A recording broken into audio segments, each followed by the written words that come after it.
Looks like that's good. Okay, yes. Hello, YouTube and Crackshot and everybody else. All right, it's finally time. Let's talk about it. The Boston Cube Party. It just happened. Spoiler alert, I made top 8. You may already know that. Maybe you don't. Also, spoiler alert, I wouldn't say that I didn't necessarily deserve to make top 8, but what I will say is I would have missed it by a little bit if someone didn't generously scoop me into top 8 basically right at the end. And I didn't ask for it or anything like that. It just kind of happened, and I was hopefully appropriately grateful and appreciative because it was just a very nice gesture. But anyway, without further ado, let's start off just talking about this first cube.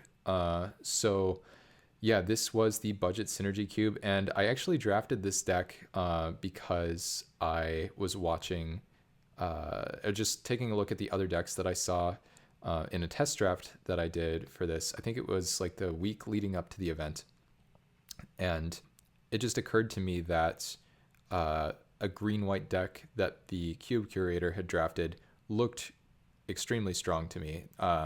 It was quite a bit lower to the ground than this. It had a lot of +1/+1 counter synergy, that kind of thing. And one of the reasons it looked so strong is because it looked very explosive. So you just have some really powerful starts that are hard to catch up with. And because there are pretty much no sweepers in the cube. So once you are able to, add to the board like this, boom, suddenly it's going to be really hard for your opponents to catch up. So I tried to draft a deck like that, but I ended up doing something quite a bit different because here I am with with this green-white deck, which doesn't have a ton of cheap creatures and +1/+1 counter synergies, not in such a way that you're really leveraging travel prep super well. Instead, we're this weird, kind of self-mill deck. Notice that there's Winding Way, Satyr Wayfinder, Eccentric Farmer, stuff like that to pretty much mill yourself. And then you can get lands back, of course, with the farmer. You can get permanents back from the graveyard with Evolution Witness. And so, of course, we have Ash Barrens, and there's Terramorphic Expanse, which do kind of synergize nicely that way. Mother Bear, another nice one to mill, some more kind of incidental value with the Jade Light Ranger. And then a nice kind of crossover theme between cards like Eccentric Farmer, Satyr Wayfinder, and Jade Light Ranger would be the Blink theme. Because they all have Enter the Battlefield abilities. There's even Evolution Witness, which doesn't have an Enter the Battlefield ability, but still likes to be blinked, same as Woodland Acolyte. Acolyte, fills a really similar role. Tons of stuff that likes to be blinked here. And then some really nice 5-drops. A little bit funny curve, just with only the 1 4-drop and then 4 5s. It's a little extreme, but thankfully the Springleaf Avenger, because it does have ninjutsu for 4. This was one of the best cards in my deck because I would start off playing a pretty slow early game, and then boom, suddenly I'm resetting a creature that most likely has an ETB, hitting my opponent for 6, probably getting a land or at least some kind of permanent card back from the graveyard. I think this is the card that put me into green. I think I was in pack 1. I got this passed to me, and I was like, I think this card's pretty strong. And so I took it. It was great, even better than I expected it to be. Really nice card. However, the person passing to me was also in green-white. So that's why my deck looks so funny. That's why it's this weird mid-range kind of blink plan instead of the streamlined +1/+1 counter aggro deck. But my deck was still really good. Lost to my round 1 opponent who had a very good blue-red spells deck. And she ended up losing in the finals to the green-white deck that trophied. And both of them joined me in the top 8. So it was funny. We had some comments in one of the drafts I was in later about how stacked the pod was, but I don't know, that pod I was in right there off the bat had 3 people who made top 8. So maybe that was the most stacked pod apart from the top 8 itself. Who knows? But I liked this deck despite the awkwardness. Biggest issues were just Ambuscade, Stump Stomp, and Malamet Battleglyph, all really needing targets and having a hard time finding targets in the early game because sometimes you just have to keep some lands in one cheap spell. Let's say it's, I don't know, a Silk Wrap, and then you have some 5-drops, and you know if you draw your Ambuscade, it's well, now I have no creatures in play. So yeah, just a bit of awkwardness there, but not the end of the world. All right, next up, This was a big deal to me. Uh, this is my cube, the sci-fi cube. And this is the first time that the cube was ever fired in paper, and I got to be a part of it. It didn't fire in round one, or the first draft, and I was a little bit worried. I was like, uh-oh, because I knew that I had signed up for it, like put it first for myself. My friend Jackson, who accompanied me to this event, had also put it first. And Zach Barish, who works for Wizards and is a good friend of mine, talked with me for a while about the cube and really kind of gave me a sense of his thoughts about it and that kind of thing. He also put it first, he'd told me. So for three of us to rank it first and for it not to fire, I was like, is this just not going to fire the whole time? But thankfully, it did fire in the second round. And I was just so excited. I don't really know what happened. There is some kind of weird disconnect between the like the start of the draft, where I was incredibly happy that I was drafting my cube, and that the thing fired, and that there were enough cards, despite all the cards that didn't show up in time, TCG player and stuff. And yeah, so it was just happening, and I was stoked. And I was like pretty clearly the one who had designed the cube. Like, I had said it, people had asked me, I had answered yes. But then somehow when we got into the matches, at least one or two people were like, wait, like, you're the designer and you're playing your own cube, as if it was like cheating or scummy or something, which, like, I understand that for some people, maybe like their end goal or whatever is just to do well in a somewhat competitive event and try to make top 8 or, you know, get some kind of prizes. But for me, that wasn't my goal at all. My goal was literally to, like, have fun, talk to people, make friends, like, win matches of Magic when it's appropriate to, and, like, I don't know, if my opponent has me dead but like misses a trigger kind of thing, then like hopefully I would remind them. And I kind of did. It wasn't a trigger. We'll get to that later. That'll actually be the next draft, so I'll come right back to that. Except it was the other way around. It was me having them dead, until, yeah, I reminded them how their card worked. Anyway, so yeah, I was just stoked to draft my cube for the first time in paper. And thankfully I didn't end up trophying, which might sound like kind of a funny thing to say, but I think when people are already kind of complaining about you drafting your own cube, if you also trophy, then I think it looks bad.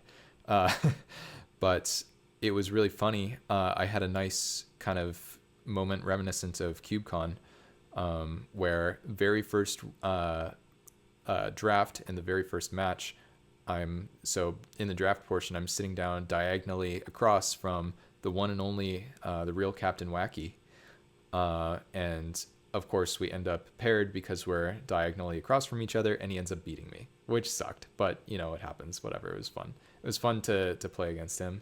My deck was very dysfunctional in that draft though, and not so in this one. In this one, my deck was just smooth as butter, totally hummed, and was very powerful, very synergistic. I've drafted really similar decks before on Magic Online when I've drafted this cube.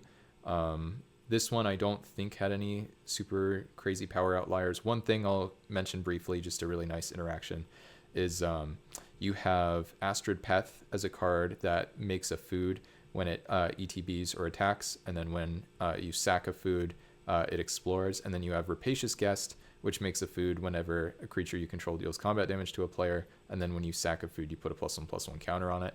But they don't say anything like when you sack a food to gain 3 life. Right? It doesn't say like when you use the activated ability printed on the food, which means anytime I had a Chronomancer in play, anytime I had Oswald in play, it's like, oh yeah, now all my foods represent like a card for Chronomancer and an Explore for Astrid Peth and a +1/+1 counter on the Rapacious Guest. Our mix was not at its best here. A Verbs and Stewed Rabbit was certainly very strong. Anyway, yeah, so in this one, I ended up paired against my friend Jackson in round 1, who accompanied me to the tournament. Oh yeah, I agree about the complaint thing. Yeah, so he accompanied me to the tournament / he was my ride to the thing, and we just hung out together the whole time, and it was awesome. And he crushed me in my own cube, which was a great experience. And speaking of stacked pods, I mentioned the first pod was really stacked, but this one had the three people who had ranked it first. Jackson, who was like pretty close to top 8 in the end, like really not very many points away, and could have gotten some more points if he had been a little bit more eager to advocate for himself, because there's just a situation where he ended up with a draw but got like the trophy pin and basically like could have gotten an extra match win, so he would have gotten some extra points. And then there was Zach Barish, who trophied the first 2 drafts and then just wasn't even there for the third one on day one, like went and did something else, probably drafted with friends or something like that, which is just such a mic drop to like be on the top of the leaderboard and then just leave. But that's what he did, and of course he was still really high up there. I'm sure easily could have made top 8 if that's what he felt like doing. But yeah, I really liked his approach to, like, sure, he's playing to win, but he's also very much playing for fun. That's like the kind of thing I was hoping to channel myself. But as amazing as it was to draft my own cube, and as much as I liked my deck, and as good as it was, there was one serious problem with this cube. Very, very big problem with this cube that I never encountered playing on Magic Online. And that is that it is incredibly tough to manage the board states where you're making several different kinds of tokens in the same game. It is incredibly, incredibly tough. I literally had 10 or more different tokens that I was just, and like this is on like the dry erase tokens, and I'm just like bringing them in and out, and I'm going like as fast as I possibly can. Like this token enters, this token gets sacked, like so many tokens for so many different things. I'm not going to go over them all, but like mirror tokens, we had Securitron Squadron tokens, we had food tokens, we had citizen tokens, we had incubator tokens, we had whatever halfling tokens, we had a construct token, we had clues, we had power stones.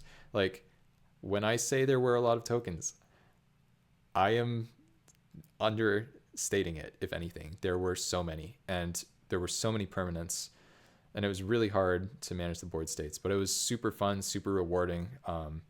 Felt a little bit chess-like just in terms of kind of the depth of what was going on, but I had an absolutely killer headache when I finished my own cube.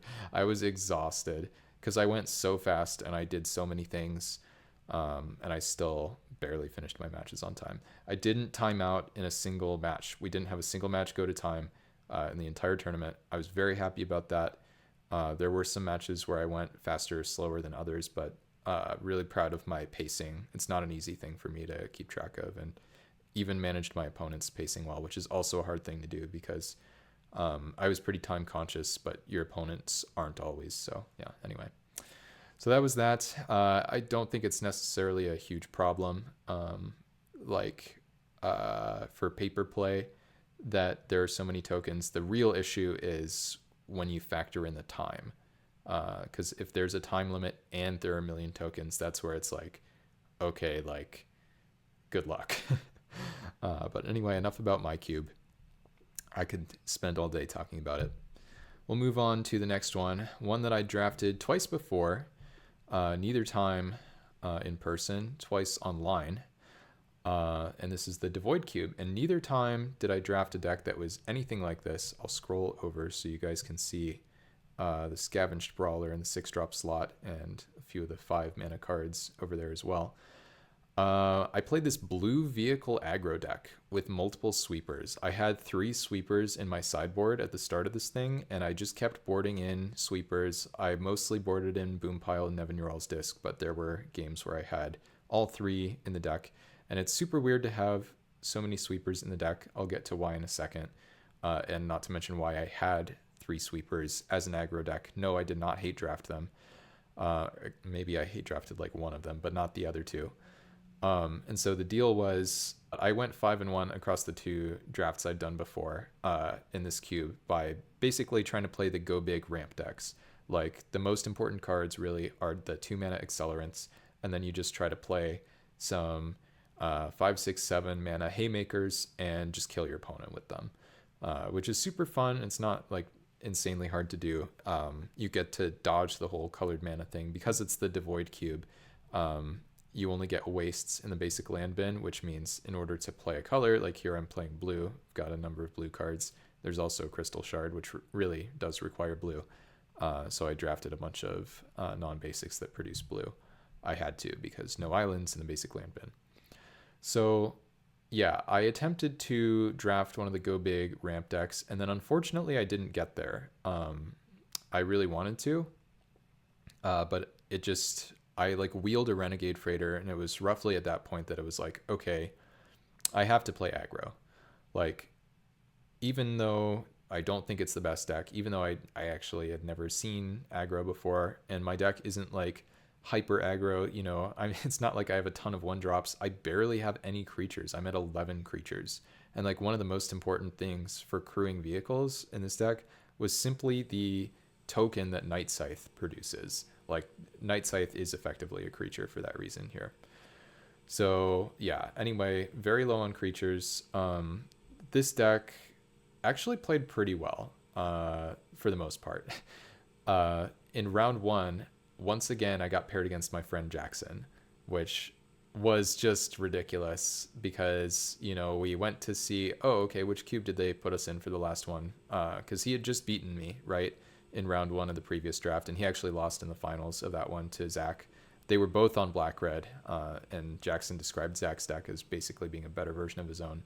But the main card that it sounded like that was good in Zach's deck that Jackson was missing was the Oni Cult Anvil, which will probably end up being cut. So I ended up paired against Jackson again, and game 1, he absolutely stomps me. He drafts like the exact deck that I advised him to build. And remember, he's on the opposite side of the table because we got paired. But I'm telling him going into this that I had a lot of success with like the powerful ramp decks and that kind of thing. In game 1, he plays like a 7-drop or something on like turn 4, something like that. And I just have no chance. Like, there's just no coming back at all. I don't even remember what it was. I just remember like he played like 2 mana rocks on like turns 2 and 3, and then I was just dead on turn 4 somehow. So not ideal. I think he also won the die roll. I did horribly on die rolls in this event. I was probably like, I had 6 drafts. I don't know. It's a lot of matches. At one point I was like 1 in 8 in die rolls, something like that. Horrible die roll experience for me. So anyway, then thankfully I managed to have some success against him in the next part of that match in game 2 and game 3. I end up being able to just like curve out and run him over, which is really nice. And he didn't have a ton of sweepers because, well, somebody had drafted them all. And I had a really nice line. I think I mentioned it before, where I got to use Smuggler's Copter to like loot away Scavenged Brawler. And then I think I even used Smuggler's Copter to loot away Scrapwork Mutt. And even though like I'm, you know, my intent with my non-basics is to produce blue, I actually have some red mana here with Spire Bluff Canal and Silver Bluff Bridge. That was a tongue twister. So I got to like unearth the Scrapwork Mutt, and I got to like exile the Scavenged Brawler from the graveyard, and it was just really sweet. I never got to bring back the Razorlash Transmogrant with double black, but I do technically have 2 black sources over there as well. And then round 2, I had an insanely close match, one of the closest matches of the entire thing for me. But with the weirdest game 3 of like easily the weirdest game of the entire tournament for me. So game 1, I don't remember who was on the play. I think it was my opponent, because I think I had lost another die roll. And my opponent is like applying a lot of pressure with cranial plating, but he ends up like equipping a cranial plating post combat on his turn 4. And that allows me to go Crystal Shard, like cast Crystal Shard and activate it and like set him back a creature. Just a huge tempo loss for him in a match where it really, really mattered how much tempo you had. I think I had like a Clockwork Droid in play or something like that. I think I did, yeah. And so I ended up just being able to barely kill him. I think he had me at 1 life or something. Like he had the ability to put me to 1 life at the end of the game 1. Game 2, he just like drew a bunch of 1-drops and ran me over. It was very uninteresting. I just died. I don't know if I kept a bad hand or not. And then game 3 was just completely ridiculous. So I think he mulliganed and he keeps. And he has like waste into some 1/1 that like when it dies it puts a counter on something. And I had uh, a good number of lands, and I had a bunch of removal, and I had a sweeper, and I had some vehicles. Maybe like one vehicle, I guess, because at that point, it was just the opener. But I quickly realized that he has kept a one lander with that 1/1, and so he's like hitting me for one, and he's just stumbling, like almost discarding the hand size, developing these like totally irrelevant like non-creature permanents that he doesn't have mana to use. And like as he's doing this, I already have the sweeper in play. It's whatever the 3 mana one is. I think Karn Silex from Dominaria United, which I don't have in the main for this, but I brought it in against him. And that's kind of what I mean about like the Boom Pile and the Nevinyrral's Disc. Like clearly in that matchup, like the sweepers were better than normal, which is why I brought in the third. But it was quite reasonable, as strange as it is, to have two sweepers effectively main decked in what appears to be an aggro deck here. So just incredibly weird stuff. But anyway, so even though it seems like I have this incredible insurmountable advantage, like I have this onboard Wrath and he's like drawing nothing, and I have like, I think I might have had like a Sky Sovereign in play or something. Like I had some pretty nice vehicles. I just kept drawing vehicles over and over and over because I have so many in this deck. I have a lot of vehicles in this deck, and I could not find a creature to save my life to crew them, and I was very close to dying. But I ended up winning with some nice lines. I had my opponent ended up somehow, I had cracked the Wrath already. My opponent made like a hasty 6/6, and I ended up killing it with like attack, like crew and attack with Sky Sovereign, and then bounce Sky Sovereign with Crystal Shard, replay it, and then that's 6 damage to whatever the 6/6 thing was. So just a ridiculous, bizarre match that I was pretty happy to win. And then I got demolished in round 3. There was, I will talk about the one point that I mentioned though, where I effectively had a win.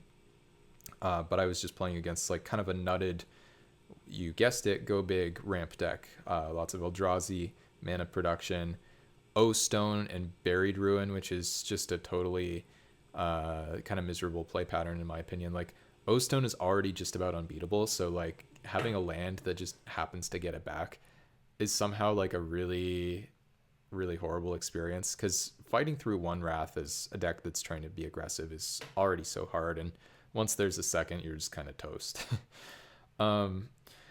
So the thing I will say about the play that I'm somewhat happy about, or kind of the sportsman-like thing that I did, my opponent played this card that says like choose 3, and I don't remember what all the modes do, but you may choose the same mode more than once, and he spends 2 of them, some kind of colorless command thing, I assume. He spends 2 of them killing my creatures, and then doesn't do anything with the third. And at this point I'm kind of thinking like, okay, like what happened? Like he probably just said something that I missed, right?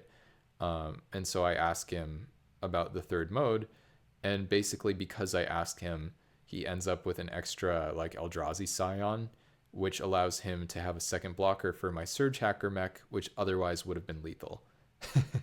So I basically ended up kind of giving away lethal to him. But he like cast his card in a way that wasn't legal before, right? Because he had chosen 2 things when the card says you have to choose 3. It doesn't say up to or anything like that. And like, I don't know, I could have tried to say something like, no, like you chose 2 things or whatever, like you don't get to choose how you cast that spell again or whatever, which I assume is not even how the rules work, but I also just think it wouldn't have been a very cool thing to do.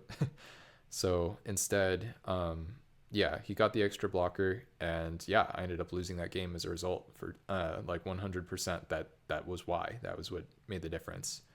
And I'm pretty sure I would have lost the match anyway, like even if I would have won that game. But I would say that's a loss I'm proud of, just because like, if I have to lose, like I think it should be through me effectively like helping my opponent get something that they missed. So yeah, I ended up not being too upset about that. I was also really tired after drafting my cube and frying my brain. I will say one thing about the wraths before I move on to the next one. There's almost no interaction in this cube, and that is like a pet peeve of mine. Just as someone who almost always plays like Mardu if possible, because those colors are so interaction heavy, and we're about to see some Mardu decks coming up here.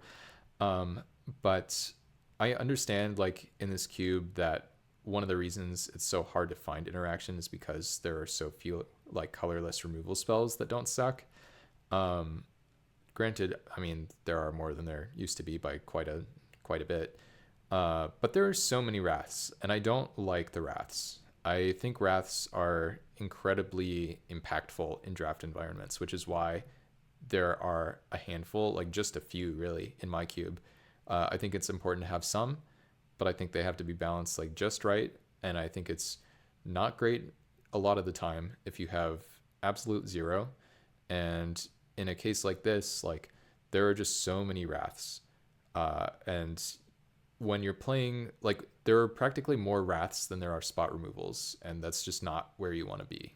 And it makes the wraths too good as like cards that allow you to catch up and stuff. I don't know. It's just a weird thing. Like suddenly I'm playing Boom Pile to like blow up your O Stone kind of thing and like try to clear your board. So I don't know, whatever. It was just weird. All right, next one. Day 2.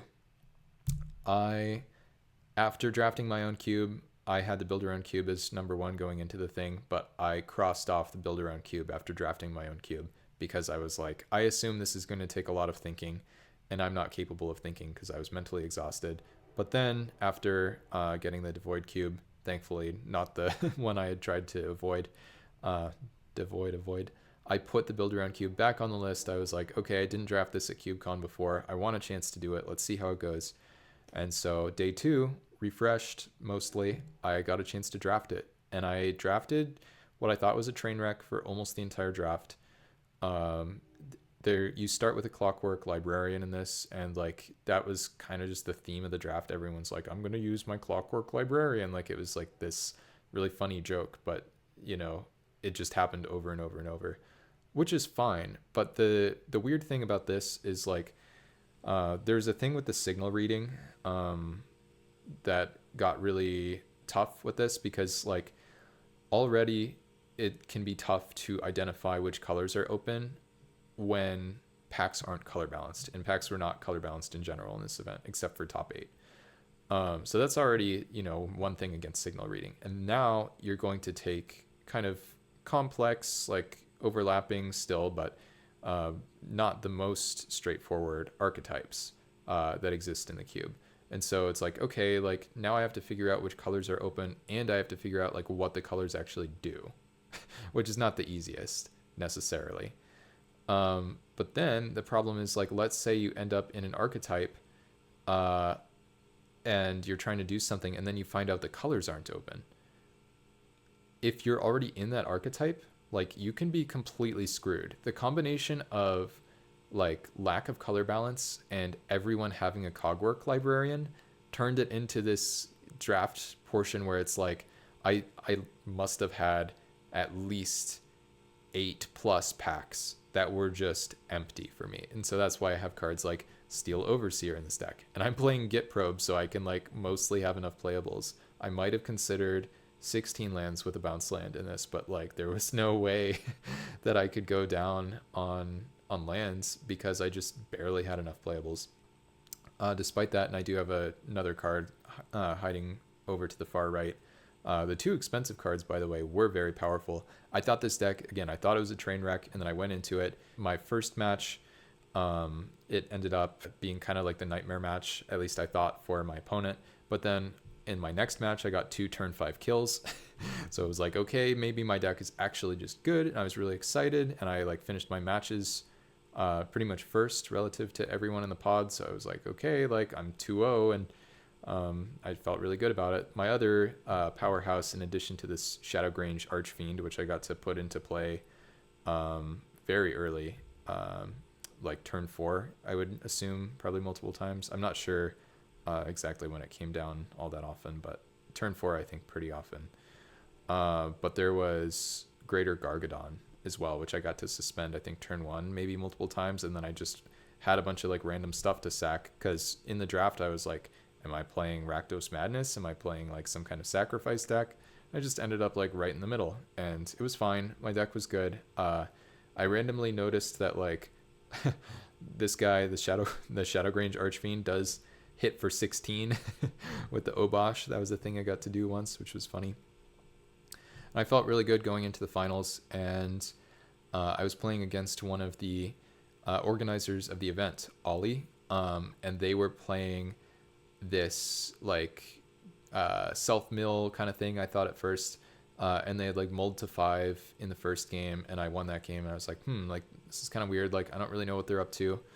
Also I had Anji's Ravager in this deck. This was like easily like a Vintage Cube level card. Like if you've ever seen Randall, aka KTO, like draft or stream Vintage Cube, if you've ever seen him take the Ravager, you know that he just loves the card. And speaking of Randall, Jackson and I actually got to stay over at his place. Randall lives right in the same vicinity as the event, so it was just an amazing thing, like the way it worked out. And Randall even got to show up at day one of the tournament and spectate a little bit, and he even got to see the grudge match between Jackson and me, the second one, where I ended up beating him with the aggro devoid deck. Anyway, so yeah, just a little aside there. And so yeah, I won this first game of the finals against Ollie. And oh yeah, and note too that here I also started 2-0 and lost to finals, and then here I started 2-0 up a game, and then I realized that Ollie was not just doing some kind of like cute self-mill, like blood-gassed blasting station kind of stuff. I mean, it was that, but it was also like the real plan was to reanimate Zetalpa, whether that means actually putting it onto the battlefield or exiling it from the graveyard with a Soul Flayer or the Urborg Scavengers. And turns out Zetalpa is incredibly hard for Black-Red to beat. So I could beat Zetalpa, at least in theory, with Shadowgrange Archfiend, and I didn't figure out what Ollie was doing in time / didn't see the Zetalpa in the graveyard, but I actually had Dead Gone from Planar Chaos in my sideboard, which just so happens to be another out to the Zetalpa or Zetalpa'd creature, because you can bounce the thing even though you can't kill it or exile it or whatever. And the reason that works is because it's already exiled if it's been Soul Flared or Borg Scavenged, and if it hasn't, then suddenly Ollie has to find like another way of discarding it and another way of reanimating it, which is just clearly pretty hard to do. But it turns out that I didn't find the Archfiend in game 2, and I didn't find Dead Gone or the Archfiend in game 3, and I just dug through my whole deck for both of those games just looking for answers. In addition to the thing I said about the drafting portion for this cube, one thing about the gameplay, it was certainly cool to see some decks, do some synergistic things and kind of hum and pop off. Note too, by the way, that, with only like a rot farm here, like the fixing was quite scarce, and I was not a big fan of that. I would have liked some more fixing. But the other thing was, like, it was just so much about like enacting your own game plan. It's like, okay, do I do my thing? And, if I get to do my thing and I'm fast enough and whatever, I probably just win. And that's how I won like the first 4 games I played, or first 5, I guess. And then in the latter 2 games, the last 2 games against Ollie, they did their thing first. And I literally spent the entire game just trying to dig toward answers, and it still didn't work. So yeah, I would have liked it if it could have had a little more back and forth instead of just like not like I win the die roll, I win, but just like I did the thing that my deck is trying to do, so I win. So just something to think about there. All right, now on to probably my second favorite deck. I loved this deck. This deck was awesome, behind a deck that I had drafted in my own cube. Really glad that I got to draft this cube again. This is the Tiny Leaders cube. You might have been able to tell by the 39 card deck or the Kroxa in the sideboard. This is a cube that I had drafted before at the Cubapalooza, when I became the Cubapaloozer by getting second, which was pretty funny. But what happened here was I pretty much knew going into this that like black red was just the deck to beat, at least in my opinion. And it ended up being open, which I was really happy about. The best cards in the cube, and like the reason that I think black red is the deck to beat, is because you have whatever you call it. You have Bombardiers, you have Lelia, you have Fable, you have the 2/1 like backup guy that has dash and double strike. I think there's even another that I missed, but basically you just have a ridiculous number of insane red threes. And there's even Anji's Ravager, which, you know, still a broken card.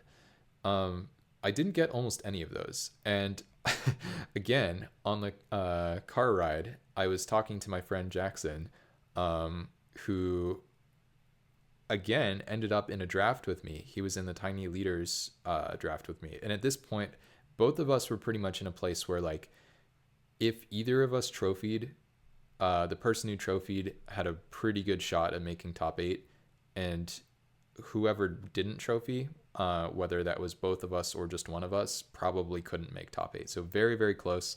And I was really worried it was going to come down to something between us. But I was also relieved because I wasn't really in a hurry to make top 8, which might sound kind of funny. But I mean, obviously I like winning and I like being competitive, but top 8 was stressful. And when I was in it before in the Cuba Palooza, I just spent the whole time tunneling on trying to get first, and I couldn't appreciate getting second at all. And so like that's, you know, it was upsetting, right? It was disappointing. People don't want to hear that. They want to hear like, oh, you know, I got second, I'm so happy about how I did. But like, if the only thing that matters to you once you get to that point is getting first, like, of course you're going to be disappointed with second. It's the most disappointing position because you got so close. So I was kind of on a quest to avoid repeating that this time, and I was fine if I didn't make top 8. And in this deck, I fixed a problem that I had in the previous deck. The previous deck, the previous Croxa deck that I drafted in this cube, had a ton of very powerful threes and not very much stuff to do on turn 1 or turn 2. And that meant that, like, I ended up being really clogged on expensive spells, not being able to affect the board enough, playing some like dubious 1-drops that weren't very good before. And this time I pretty much fixed all of those mistakes. Like, every card in my deck was excellent, except for maybe Dark Blast, but that was in my deck for a different reason that I'll get to in a second. And I had Dreadhorde Arcanist and a ton of 1-mana spells that I could flash back. I'd never seen Dreadhorde Arcanist look this good. My deck was just very, very powerful.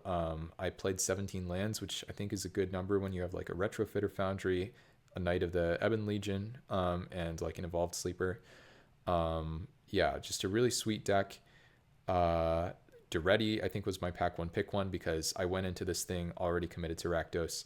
And then on top of that, there's like the amazing interaction of Croxa as a tiny leader, which is, you know, when your tiny leader changes zones, like, you pretty much get to choose whether it goes to that zone or whether it goes to the command zone. So you can cast it, right, as a creature, but you can, and like have it stay that way, but it has to be from your graveyard. That means that, like, you have to choose not to send it back to the command zone, but you can send it back to the command zone pretty much as many times as you have mana for leading up to playing it as a creature. So you can play it as a 2-mana discard spell, and then as a 4-mana discard spell, and then as a 6-mana discard spell. You can just keep sinking mana into this thing until finally you have enough cards in graveyard to escape it. And it's this amazing grindy mid-range card. Like, this deck was just so awesome at playing like the grindy mid-range game plan. And that's why Dark Blast really was in the deck. Like, sure, it's kind of interesting with Dreadhorde Arcanist. Yes, there are some tricks about casting it on your upkeep and then you dredge for your draw step and redraw and whatever, blah, blah, blah. But really, the point is, it just, by dredging, fuels Croxa really easily, really well, for pretty much for free. And this deck already taxed the graveyard quite a bit. There's Agatha's Soul Cauldron, which taxes the graveyard. Unearth, which does the same thing. Dreadhorde Arcanist does the same thing. Agadeem the Undercrypt, yes. So lots of cards exiling things from graveyards, removing things from graveyards. So Dark Blast, even though not a very impactful or good card to cast, ended up being a really important option in this deck. And man, I just love this deck. It was amazing. Probably could have made some plays slightly better, but it never really mattered. I did get to the finals, and I needed to trophy, remember, to make top 8. And it looks like there are two things here, but there's actually only one, and it's the top 8 deck. So you would think that I trophied, but I didn't. I lost. And so how did I make top 8 if I lost, if I needed to trophy? Well, what happened was I got paired against the other person running the event, Gwen Decker, who also runs Cube Cobra and also runs like the Loam Cube. Ollie, by the way, the other organizer of the event, they run like the Creatureless Cube. And so it turns out that Gwen had probably the most broken tiny leader in the entire cube, and maybe the most broken tiny leader the cube has ever seen. And I would probably expect that to be the case based on our match. Gwen had Nadu, the 3/4 flyer from MH3 that wants your stuff to be targeted by spells or abilities. And it didn't take much for me to really grasp like the depth of how broken Nadu was. Gwen had about 4 fetch lands and Bristly Bill. And I don't even really need to talk about the rest of Gwen's deck for you to understand, like, okay, so you're saying that, like, anytime a land enters, pretty much, Bill is going to trigger, which is going to trigger Nadu, which is maybe going to put more lands into play. And if they're fetch lands, then, like, that's already extra landfall. And so there was just no way I could beat that deck. I got a little bit close in game 2. But what happened was, before the match started, I think Gwen was well aware that Nadu was completely broken. And like I said, Gwen wanted the pin that you get for going undefeated. And so what happened was Gwen mentioned that he was dead for top 8, and I had said that I wasn't. I think he had asked her, somehow it came up or whatever. And he said something like, okay, how about we agree to this? The person who loses the match gets the trophy pin. And I was just like, okay, like, did I hear you right, kind of thing? Like, that's kind of a weird gambit. And I was thinking, okay, maybe like he knows he's going to win because his deck is broken, so like at least I'm going to get a trophy pin, kind of thing. So I was like, okay, sure. He's like, I concede. So he just scoops the match and scoops me into top 8, so he could get the pin, which was very nice of him. And like, I understand why he did it and stuff. But it was so funny for me because here I am thinking, like, I wish it could be Jackson in this position. Like, I wish Jackson could maybe have this shot at top 8, because Jackson had previously lost in this cube. He had lost to Gwen. Surprise. But Jackson had a great deck and ended up going 2-1 with it. He had all the red broken 3s that I had mentioned, so that I had told him about in the car ride. And yeah, it was somewhat interesting, the match against Gwen. It was fun. Like, I got to talk about plays and that kind of thing a little more openly than you do normally, because the match was over before it began. But I was just toast.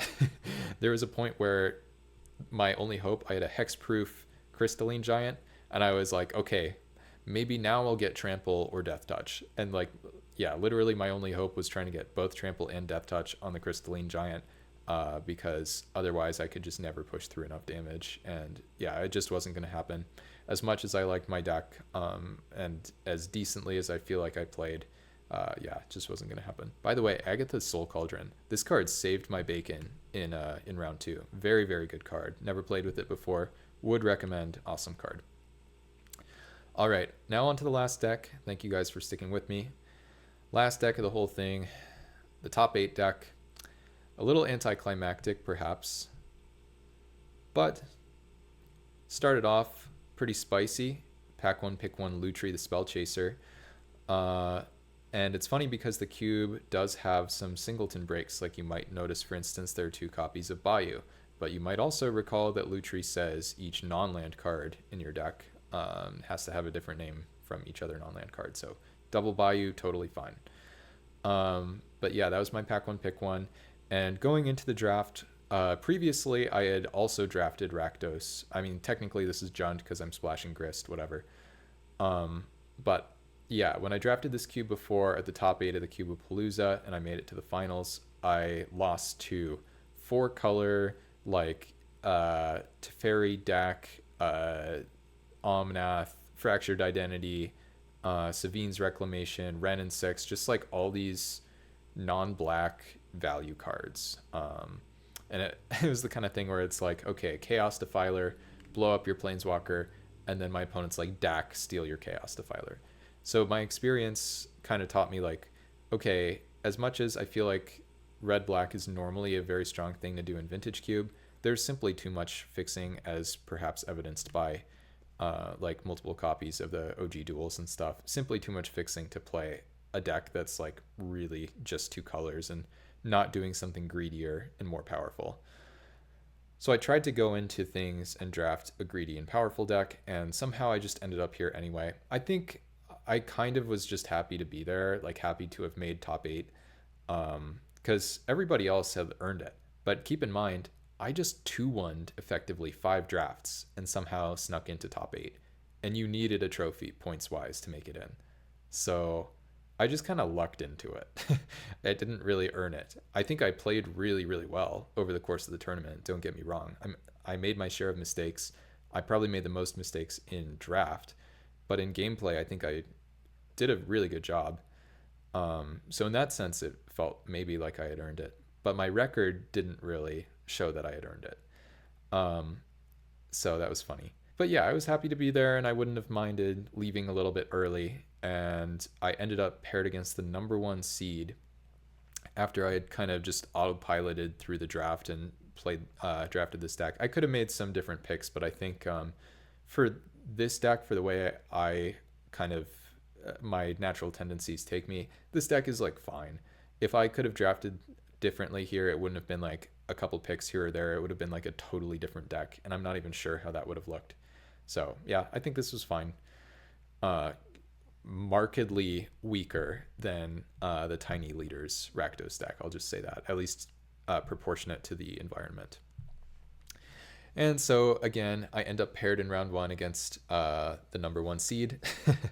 And it just so happens that if you're in the top 4 seeds, you get to choose whether you start on the play or draw, at least in game 1. And that meant that I was on the draw without even a die roll.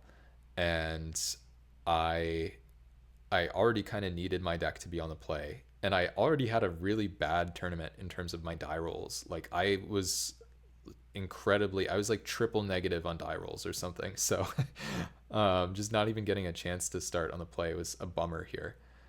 And my opponent is playing this like 4-ish color greedy deck, quite reminiscent of the one that I lost to in the finals previously, except with a major twist, which is a couple green cards. I don't remember what the Dryad is called. Dryad of the Elysian Grove, maybe. And Exploration, some green enchantments that allow you to play an additional land each turn. And so my opponent starts on the play, but it's like I'm on the play and a half kind of thing because of the extra land drops they were able to hit. And they end up having like a strip mine before I've even like affected the board. And I'm just like sitting there and I'm like looking at my overabundance of basics. I also messed up by not picking a black-red fetchable duel that enters untapped. I ended up with this like kind of embarrassing Savai Triumph, but it just didn't matter at all, which is good. And yeah, so I just got annihilated in game 1. There wasn't very much that I could do. My opponent kind of took a little while annihilating me, but you know, regardless, I got annihilated. And yeah, then game 2, I was a little annoyed after game 1. I don't know why. Maybe it was because it felt like my opponent was having a little too much fun, or like because it just felt like I didn't even really get to participate in that game 1, and my opponent almost, it felt like they were trying to like come up with ways that my deck could have been more functional than it seemed during sideboarding, which was weird. Like kind of generous, but also just strange. And so I really tried my ass off in game two. I really did. I tried as hard as I possibly could, pretty much, and I won, which was awesome. And uh, back from meeting, nice, just in time to yeah, pretty much reach the conclusion of this.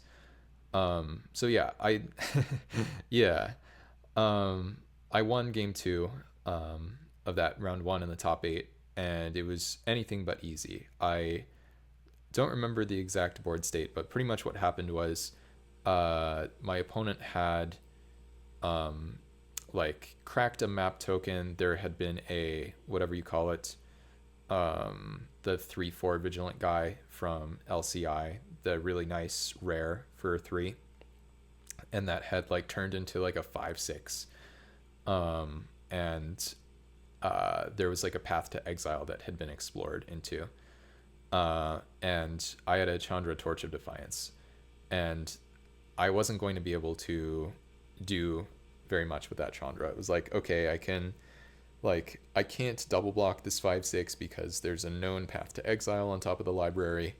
I can't kill a 5/6 because I'm playing red black, and that's just very hard to do with like the red removals. And I might have had 3 loyalty on Chandra, but I like couldn't even like -3 it. Maybe it was 2 loyalty, I don't remember.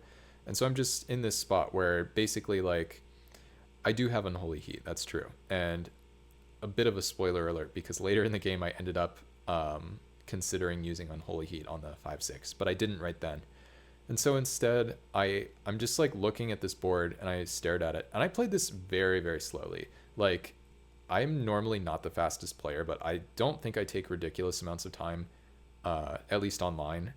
But the 2 times that I've been on the brink of elimination in these like top 8s of the cube tournaments in Boston, each time I have played like a freaking turtle. Like, no one has ever played slower than me in those in those spaces.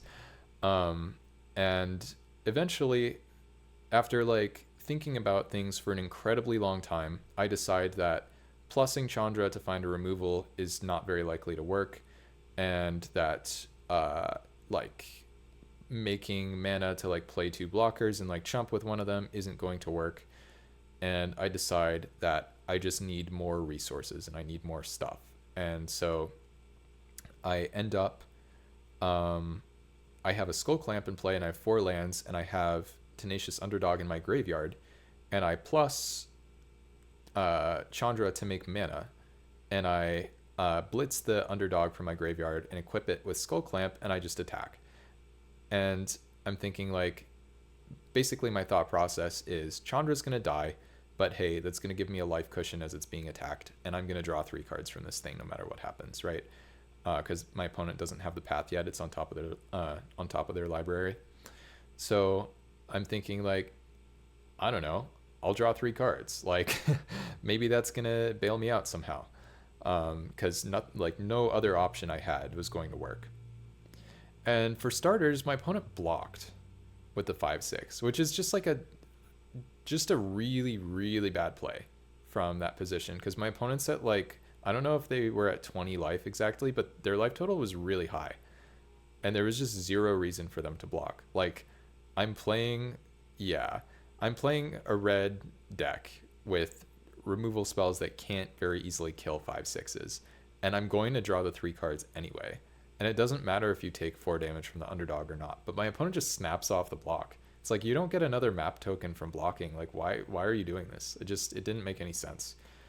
Unfortunately, I didn't find one of the cheap burn spells that could have punished my opponent for this. I did have a few, right? Because I guess, yeah, I think I drew a land as well. So then I had like the Bone Crusher Giant adventure. Maybe I already had the Giant on the adventure mode, but still Chain Lightning and Unholy Heat, either one of those would have worked.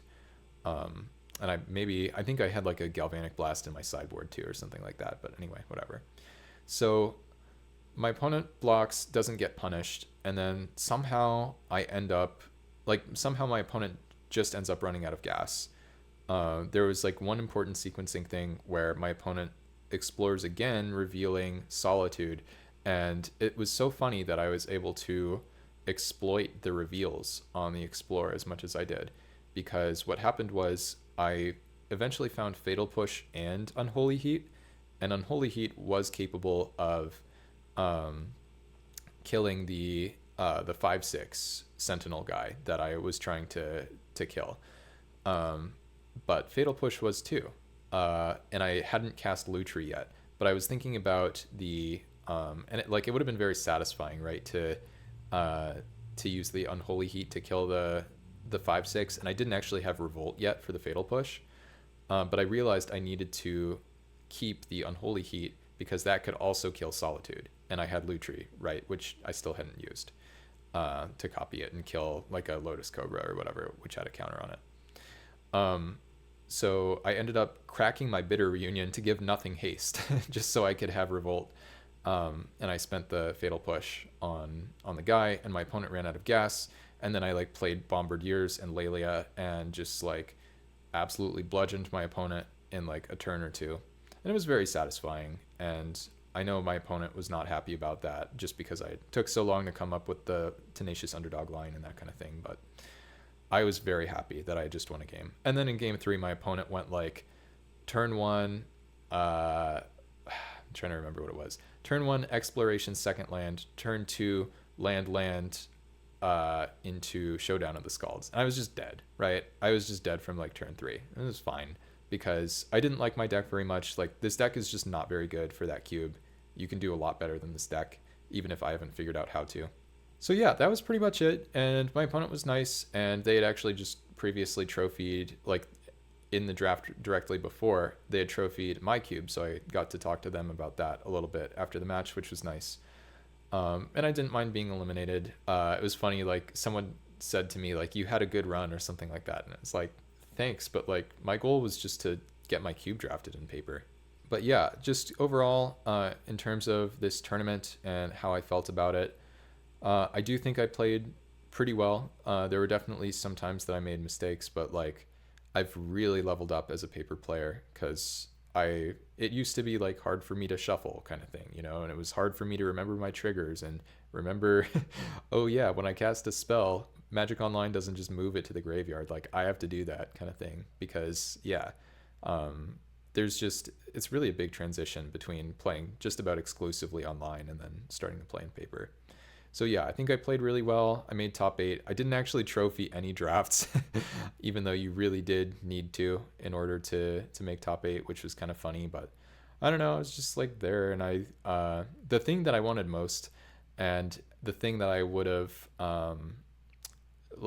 I would have done kind of the Gwen Decker gambit if this happened, if I was paired against my friend Jackson in the finals, and if he had the same outs of making top 8 as I did, I would have said, okay, let's say the loser of this match gets the top 8 playmat, and then I would have scooped the match because it was his first time playing a cube tournament. He literally went into this event, he's like, if I don't 0-3 multiple drafts, then I'll be happy. Like his goal was literally to 0-3 at most one draft, and instead he's like on the cusp of top 8.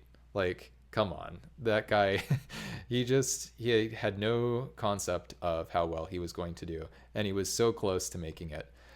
And I really wanted him to, like much more than I wanted myself to, because I had already experienced the stress of it. I already knew what it was like. And I don't know, playing Magic is fun and being competitive is fun, but at the end of the day, like cheering on your friend is fun too. And I didn't get to do that before when I played in these. So yeah, I think that's pretty much going to be it for today's stream. I've already talked for a really, really long time. I don't know how I'm going to condense this into a YouTube video, but I'll figure it out. But I'll just briefly go over the decks. I'll try to rank order them by best deck / most fun. I will start with my own deck. I knew what I was doing with this one, so that was a big part of why I liked it so much. And it was just a blast. An extremely close second, though, maybe even tied for first. Really, if I wasn't so biased toward my own cube, is the Croxa Tiny Leaders deck. This deck was just awesome. Loved every bit of it. So these two decks very clearly out in front for me. And then I think probably following them with the green-white deck sounds correct to me. Because I did like the green-white deck a good amount, even though there was some awkwardness for sure. So yeah, this is kind of a 1-1 3 kind of situation if I'm rank ordering them. And then, geez, I don't know. I didn't really like this deck. Yeah, these decks are all in the kind of like dislike camp for one reason or another. But which one did I dislike most? It wasn't the build around cube one. That one's probably here. But having to play multiple Wraths in my aggro deck was pretty bad. This, I think, yeah, we'll put the Devoid one last. And it's so funny because here I have these two tied for first, and I'm talking about how experience drafting them is like the reason that I liked them or whatever. But I've drafted the Devoid Cube twice, and somehow it ended up at the bottom. So I don't really know what happened there. But anyway, and this isn't about the cubes. Remember, it's just about the decks. But I just thought it'd be interesting to do a little rank order action. Some maybe commonalities with the two decks at the top. Lots of cheap spells. Really grindy mid-range decks with lots of cheap spells. I guess that's the kind of Magic I like to play in Cube. But yeah, anyway, thank you guys for watching. Hope you have enjoyed this. Yeah, I got the top 8 playmat. Hooray! Got the prizing and stuff too. And I feel good about how I played, and I made some friends, and it was a fun time. I would recommend going to your local Cube events for sure, and there are more and more popping up all the time. And yeah, that's it. See you guys next time.